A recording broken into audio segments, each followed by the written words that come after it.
বাবা তাকে পরামর্শ দেয়, মন দিয়ে পড়ে যা, তার সুফল মিলবেই। ব্যর্থতার ভিত্তিভূমিতেই সাফল্যের বীজতলা প্রস্তুত হয়। তুই যখন সফলভাবে ভেড়া ডিঙিয়ে এগিয়ে যাবি, তখন দেখবি তোর এই সমবেতীরা কি বলে সেদিন।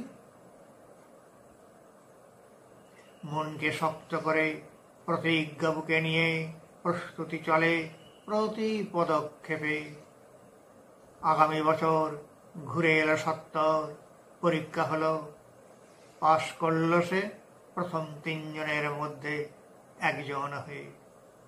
সাফল্যের জ্যোৎস্নায় ভেসে যায় তার ছোট্ট মুখ।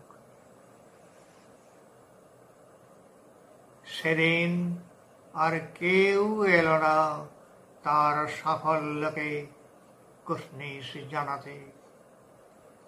ছোট্ট ছেলেটি ভাবে, সেদিন কতজন এসেছিল সমবেদনা জানাতে, আজ তারা কেউ এলো না আনন্দের অংশীদার হতে।